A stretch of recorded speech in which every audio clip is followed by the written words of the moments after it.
Livro Atrevi-me a chamar-lhe de pai. Capítulo 1. Uma assombrosa presença. Um ensinamento estranho e irritadiço crescia dentro de mim, enquanto andava lentamente ao longo dos caminhos de cascalhos de meu jardim. Era crepúsculo. O perfume de narcisos pairava no ar. O que perguntava a mim mesma me tornava tão inquieta. Parei e olhei ao redor.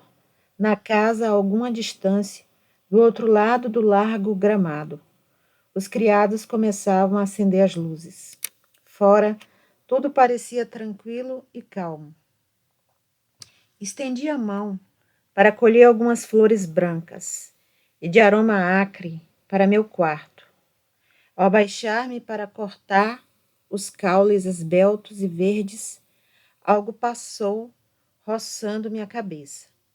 Endireitei-me assustada. O que era? Nuvem ou névoa? Uma presença fria, úmida e temível. Passara flutuando. De repente, o jardim pareceu mais escuro. Uma brisa fria farfalhou os salgueiros, fazendo-me estremecer. Controle-se, Bilks. Repreendi-me. Minha imaginação pregava-me peças. Não obstante, juntei as flores e segui rapidamente para casa, onde as janelas brilhavam em segurança tépida.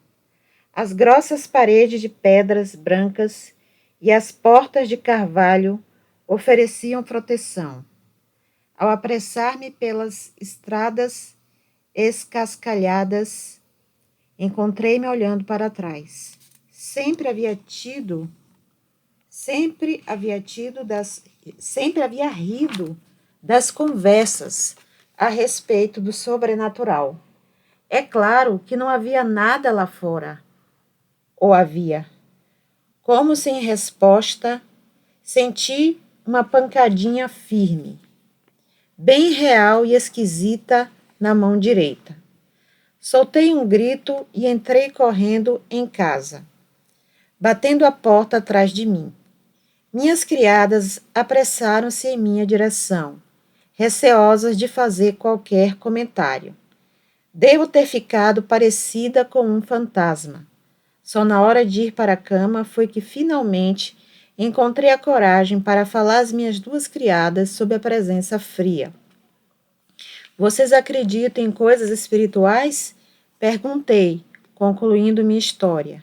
Nurjan e Raishan, uma muçulmana, a outra cristã, evitaram responder à minha pergunta. Nurjan, sacudindo nervosamente as mãos, perguntou-me se podia ir chamar o mulá da aldeia, o sacerdote da mesquita, que traria um pouco de água benta para purificar o jardim. Mas meu bom senso havia voltado. Recusei submeter-me à superstição dos ignorantes. Além disso, não queria que essa história se espalhasse na vila. Tentei sorrir da preocupação dela e disse-lhe, um tanto abruptamente, que não queria nenhum homem santo em minhas propriedades, fingindo expulsar espíritos maus. Depois de as criadas deixarem o quarto, dei por mim, apanhando meu exemplar do Alcorão. Lutei com algumas páginas do livro sagrado muçulmano. Cansei-me dele. Coloquei-o de volta no seu estojo azul e adormeci. Acordei lentamente na manhã seguinte, como um nadador que luta para vir à superfície, com um cantochão agudo e fino perfurando minha consciência. Lá, e lá, e lá, e lá, Maomé resolou lá. A cantilena flutuava através da filigrana da janela do meu quarto. Não há Deus a não ser Alá, e Maomé é seu profeta. Era um som confortador este chamado à oração muçulmano, porque parecia tão normal depois da noite anterior. Era um chamado que eu tinha ouvido, quase sem exceção, todas as manhãs dos meus 46 anos. Visualizei a origem do cantochão andulante, alguns instantes atrás, na pequena vila paquistanense. Próximo de Uá, nosso idoso muezim havia entrado apressadamente pela porta na base de um antigo minarete. No interior, agradável e fresco, ele havia subido vagarosamente degraus de pedras, curvos e gastos pelas sandálias de gerações de homens santos muçulmanos. No topo da torre da oração, eu podia imaginá-lo parando um pouco à porta entalhada de teca que leva para peito, a fim de tomar fôlego. Depois, indo até o corrimão, jogou a cabeça barbada para trás e, com sílabas de 1400 anos de idade, chamava os fiéis à oração. Vinde a oração, vinde a salvação. A oração é melhor do que o sono. O grito assombrado flutuou através da cerração matutina, atravessando as vielas de paralelepípedos de Uá, frios ainda da noite de outubro, cruzou meu jardim, indo se enroscar ao longo das paredes de pedra da velha casa, agora vermelhas à luz do sol nascente. Enquanto os últimos fragmentos do antigo cantochão penduravam-se acima de mim, lembrei-me da experiência misteriosa do jardim na noite anterior e rapidamente voltei às rotinas da manhã, que deviam ser confortadoras apenas por serem tão comuns. Sentei-me e levei a mão à procura do sino dourado na mesinha de cabeceira de mármore. Ao seu toque musical, minha criada Nurjan entrou correndo, esbaforida como de costume. Ambas as minhas criadas dormiam num quarto adjacente ao meu, e eu sabia que elas tinham estado de pé por 1 hora, esperando o meu chamado. O chá da manhã na cama era indispensável. Nurjan, uma adolescente disposta, rechonchuda e risonha, mas um pouco desajeitada, começou a dispor minhas escovas e pentes de prata. Derrubou uma escova e repreendia duramente. Raichan, minha outra criada, mais velha e mais calma, uma mulher alta e graciosa, entrou no quarto trazendo uma bandeja de chá grande e coberta. Colocou-a no criado mudo. Afastou a toalha de linho a fim de expor a baixela de prata e despejou-me uma xícara de chá fumegante. Sorvendo a ambrósia escaldante, suspirei de satisfação. O chá era melhor do que a oração.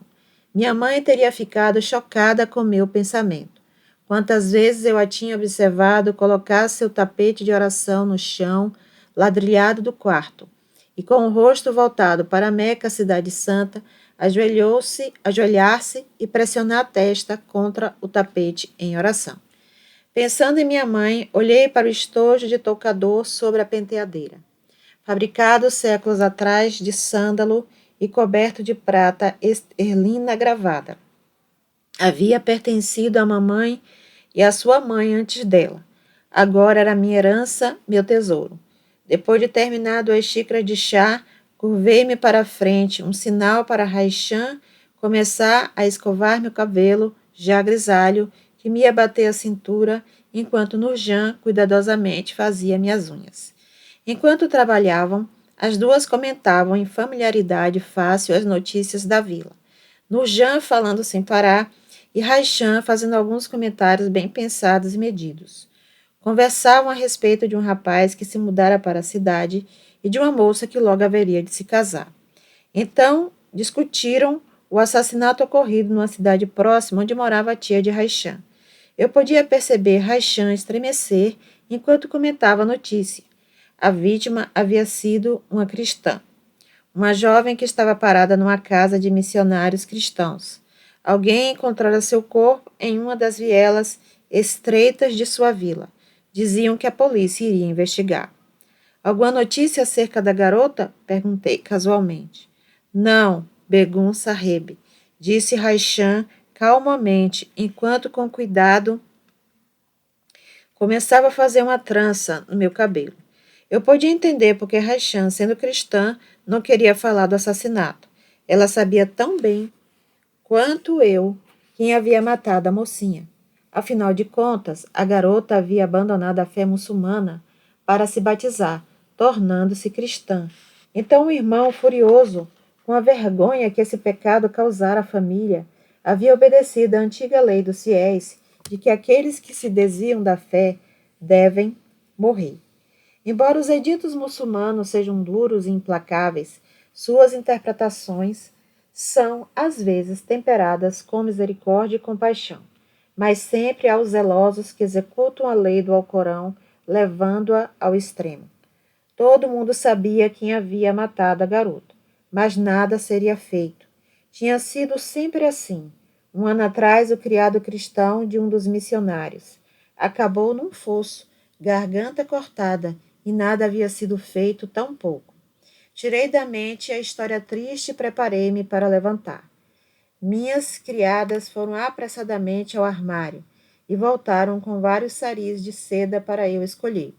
Apontei para um bordado com joias. Depois de me ajudarem a enrolar-me nele, fizeram a mesura e saíram. Agora a luz do sol enchia o quarto, dando às paredes brancas e ao mobiliário cor de marfim um brilho de açafrão. A luz do sol brilhou sobre a moldura dourada de uma fotografia na minha penteadeira. Fui lá, apanhei-a com raiva. Tinha colocado a foto virada para baixo no dia anterior. Uma das criadas devia tê-la endireitado. A moldura gravada continha uma fotografia de um casal de aparência sofisticada, sorrindo para mim de uma mesa de canto de um restaurante de luxo em Londres. A despeito de mim mesma, olhei para a foto outra vez, assim como a gente continua a apertar um dente que dói. O homem elegante de bigodes negros e olhos ardentes tinha sido meu marido, o general Khalid Sheikh. Por que eu guardava essa fotografia? O ódio surgiu dentro de mim, enquanto olhava para o homem sem o qual já uma vez pensara não poder viver. Quando a foto fora tirada 6 anos antes, Khalid era ministro do interior do Paquistão. A mulher charmosa ao seu lado tinha sido eu, filha de uma família muçulmana conservadora, da pequena nobreza, que por 700 anos havia morado nessa província da fronteira nordeste de clima agradável, que havia sido o nordeste da Índia. Eu tinha sido anfitriã de diplomatas e industriais de todo o mundo. Havia me acostumado a passeios em Paris e Londres, onde passava o tempo fazendo compras na Rua de la Paix ou na Harrods. A esbelta mulher que sorria na foto já não existia, pensei, mirando-me no espelho. A pele suave e pálida havia se bronzeado. O cabelo preto lustroso manchara-se de branco, e a desilusão havia-lhe cavado linhas fundas no rosto. O mundo da fotografia tinha se fragmentado 5 anos antes, quando Khalid me deixou. Sofrendo a vergonha da rejeição, eu tinha fugido da vida sofisticada de Londres, Paris e Rawalpindi, e viera procurar refúgio ali, na paz tranquila da propriedade de minha família, aninhada ao pé das montanhas do Himalaia. A propriedade compreendia a pequena vila do interior montanhês de War, onde eu havia passado tantos dias felizes quando criança. O ar era cercada de jardins e pomares que muitas gerações de minha família haviam plantado. E a grande casa palaciana de pedra, com torres, terraços e enormes câmaras ecoantes, parecia tão velha quanto as montanhas Sefcoy, coroadas de neve, que apareciam no oeste. Entretanto, minha tia também morava nessa casa, e desejando eu um pouco mais de isolamento, mudei-me para uma casa menor que a família construíra nos arredores de Uá. Engastada como uma joia em 50 hectares de jardins, essa casa, com os quartos e área de estar no andar de cima, sala de jantar no térreo, prometia o conforto de que eu precisava. Ela deu-me mais. Quando cheguei, muito dos grandes jardins precisava ser aparado, Isso foi uma bênção, pois enterrei muito da minha dor no solo fértil enquanto me lançava à restauração da propriedade.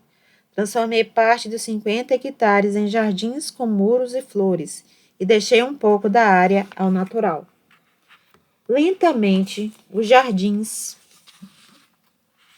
com suas incontáveis fontes musicais, tornou-se meu mundo, a ponto de no ano de 1966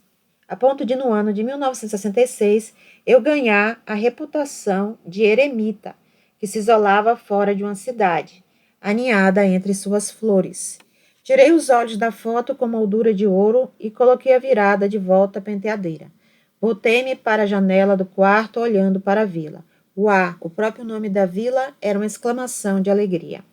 Séculos antes, quando essa vila não passava de uma pequenina aldeia, o lendário imperador Mogu Akbar passou por ali, e sua caravana parou para descansar perto de uma fonte que agora fazia parte de meu ambiente.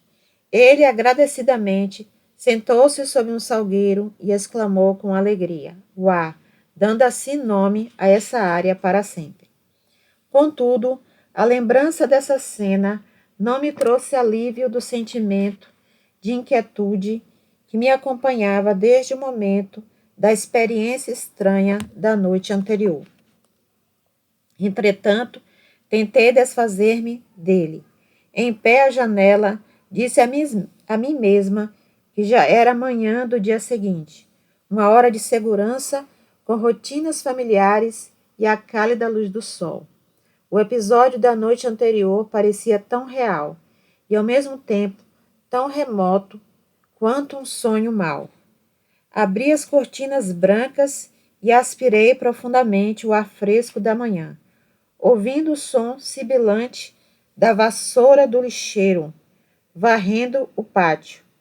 A fragrância da fumaça de lenha queimada, vinda dos fogões que preparavam as refeições matinais, elevava-se até mim. E o ruído rítmico das rodas dos moinhos de água soava à distância. Suspirei satisfeita. Isso era o ar, meu lar. Era, afinal de contas, segurança. Foi ali que Nawab Mohammed Haya Khan, príncipe senhor feudal, vivera 700 anos atrás. Éramos seus descendentes diretos e minha família era conhecida por toda a Índia como os Hayat de Uá. Séculos atrás, as caravanas dos imperadores desviavam-se da rodovia Tronco Grande a fim de visitar meus ancestrais. Nos dias de minha infância, pessoas importantes de toda a Europa e da Ásia passavam pela mesma estrada. Outrora caminho para as caravanas que atravessavam a Índia, a fim de visitar minha família. Mas agora somente os membros de minha família seguiam essa estrada até o portão. É claro que isso significava que eu não via muita gente, a não ser minha família imediata. Não me preocupava muito. Meus 14 criados eram companhia suficiente. Eles e seus ancestrais haviam servido a minha família por gerações. E mais importante ainda, eu tinha Mahmud. Mahmud era meu neto de 4 anos de idade. A mãe dele, Toone, esbelta e atraente, era a mais jovem de meus 3 filhos. Toone era médica no Hospital da Sagrada Família, na cidade vizinha de Rawalpindi. Seu ex-marido era um proeminente proprietário de terras. Tiveram um casamento infeliz. O relacionamento entre eles deteriorava um pouco mais a cada ano. Durante seus desacordos longos e amargos, Toone enviava Mahmud para ficar comigo até que ela e seu marido chegassem a outra trégua inquietante. Certo dia, Toone e seu esposo vieram visitar-me. Podia eu ficar com Mahmud, que tinha um ano de idade, por algum tempo até que resolvesse suas diferenças? Não, disse eu. Não quero que ele se torne uma bola de ping-pong, mas terei prazer em adotá-lo e criá-lo como meu próprio filho. É triste dizer, mas Tony e seu esposo jamais puderam resolver suas diferenças e finalmente se divorciaram. Entretanto, consentiram em que eu adotasse Mahmud, E tudo estava indo muito bem. Tony vinha ver Mahmoud frequentemente, e nós três éramos muito íntimos, particularmente porque meus dois outros filhos moravam muito longe. Mais tarde, nessa manhã, Mahmoud pedalava seu triciclo no terraço pavimentado e sombreado por amendoeiras. Já fazia mais de 3 anos que ele estava comigo e essa criança adorável, com cara de anjo, olhos castanho azuis profundos e nariz achatado, era a única alegria de minha vida. Seu riso cristalino parecia alegrar o espírito dessa velha e isolada casa. Ainda assim, preocupava-me com o efeito que teria sobre ele viver com uma pessoa tão abatida como eu e tentava compensar, certificando-me de que uma de suas necessidades fosse suprida. Isso incluía seus 3 criados, além dos meus 11, que o vestiam, traziam-lhe brinquedos e os guardavam depois de ele terminar de brincar. No entanto, eu estava preocupada com Mahmoud. Ele tinha se recusado a comer por vários dias. Isso era muito esquisito, pois o menino estava sempre indo à cozinha e adulando meus cozinheiros com o fim de ganhar biscoitos, doces e lanches. Um pouco mais cedo, nessa manhã, eu tinha descido até o terraço. Depois de trocar um abraço afetuoso com Mahmoud, perguntei ao criado dele se o menino havia comido. Não, Begum Sahib, ele se recusa, disse o criado quase num sussurro. Ao pressionar Mahmoud a comer alguma coisa, ele simplesmente respondia que não estava com fome. Fiquei realmente perturbada quando Nurjan veio procurar-me a sós e sugeriu, receosa, que Mahmoud estava sendo atacado por espíritos maus. Espantada, olhei para ela fixamente, lembrando-me da experiência inquietante da noite anterior. Que significava tudo isso? Uma vez mais pedi que Mahmoud comesse, mas sem nenhum resultado. Nem mesmo havia tocado seus chocolates suíços favoritos, importados especialmente para ele. Levantara para mim os olhos límpidos quando lhe oferecia a caixa de chocolates, dizendo: adoraria comê-los, mamãe, mas quando tento engolir, dói-me a garganta. Um calafrio percorreu meu corpo enquanto eu olhava para meu netinho, antes tão ativo e agora tão sem vida.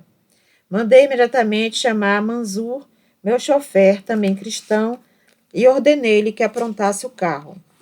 Dentro de uma hora, estávamos em Rawalpindi, a fim de consultar o médico de Mahmoud. O pediatra examinou Mahmoud cuidadosamente e disse não ter encontrado nele nada errado. O temor enregelava-me enquanto dirigíamos de volta à quinta. Olhando para meu netinho, sentado quietamente ao meu lado, eu meditava. Haveria alguma possibilidade de Nurjan estar certa? Será que isso ia além do mundo físico? Era algo do mundo espiritual que me estava atacando? Coloquei o braço em volta da criança, rindo de mim mesma por entreter tais pensamentos. Certa vez lembrei-me. Meu pai havia me contado de um lendário muçulmano, homem santo que podia realizar milagres. Ri-me da ideia. Papai ficou descontente, mas era assim que ouvia tais reivindicações. Mas hoje, apertando Mahmoud contra o coração enquanto o carro saía da rodovia Tronco Grande e entrava em nossa própria estrada, encontrei-me brincando com um pensamento indesejado. Poderia o problema de Mahmoud estar relacionado com a serração do jardim? Ao partilhar meus temores com Nurjan, ela levou as mãos à garganta e implorou-me que mandasse chamar o mulá da aldeia e pedisse que lhe orasse por Mahmoud e que aspergisse água benta no jardim. Debati seu pedido, embora eu cresce nos ensinamentos básicos dos muçulmanos. Havia me desviado de muitos rituais por vários anos, tais como orar 5 vezes por dia, jejuar, as complicadas purificações cerimoniais. Mas minha preocupação por Mahmoud venceu minhas dúvidas e disse a Nurjan que podia mandar chamar o homem santo da mesquita da vila. Na manhã seguinte, Mahmoud e eu estávamos sentados à minha janela impacientemente esperando pelo mulá. Quando finalmente o avistei subindo os degraus da varanda, a capa fina esfarrapada esvoaçando ao vento frio de outono, arrependi-me de tê-lo mandado chamar e ao mesmo tempo fiquei com raiva por ele não andar mais depressa. Nurjan introduziu o velho esquelético em meus aposentos e retirou-se. Mahmud observava o homem curiosamente enquanto ele abria seu Alcorão. O mulá, cuja pele combinava com o coro antigo do seu livro santo, olhou-me com olhos enrugados, colocou a mão curtida pelo tempo sobre a cabeça de Mahmud e, numa voz tremida, começou a recitar o Qul, a oração que todo muçulmano recita quando vai começar um ato importante, seja orar pelos doentes, seja fazer um acordo comercial. Então Mulá começou a ler o Alcorão em árabe. O Alcorão sempre é lido em árabe, pois teria errado traduzir as palavras que o próprio anjo de Deus transmitira ao profeta Maomé. Tornei-me paciente, devo ter começado a bater o pé no chão. Begun Sahib, disse o Mulá, estendendo-me ao Alcorão. A senhora também devia ler esses versículos. Ele se referia a Sura Falak e a Sura Nas, versículos que devem ser repetidos quando a pessoa se encontra em dificuldades. Por que não repete também estes versículos? Não, disse eu, não vou repetir. Deus se esqueceu de mim e eu esqueci de Deus. Mas ao ver o olhar de mágoa que se estampou no rosto do velho homem, abrandei-me. Afinal de contas, ele tinha vindo por causa de meu pedido e pelo bem-estar de Mahmud. Está bem, disse eu, pegando o livro gasto. Abri-o por acaso e li o primeiro versículo que meus olhos encontraram. Maomé é o mensageiro de Deus e os que com ele estão são duros contra os incrédulos. Pensei na moça cristã que havia sido assassinada e na serração que aparecera no meu jardim, logo depois de ela ter sido morta, e, acima de tudo, da doença misteriosa de Mahmud. Haveria alguma relação entre elas? É claro que nenhuma força espiritual irada relacionaria eu e Mahmud com uma cristã. Estremeci. O santo homem, porém, pareceu satisfeito. A despeito de minhas reservas, ele voltou por 3 dias consecutivos a fim de recitar versículos sobre Mahmud. E para completar a série de acontecimentos misteriosos e inquietantes, Mahmud realmente melhorou. Que devia eu inferir de todos esses acontecimentos?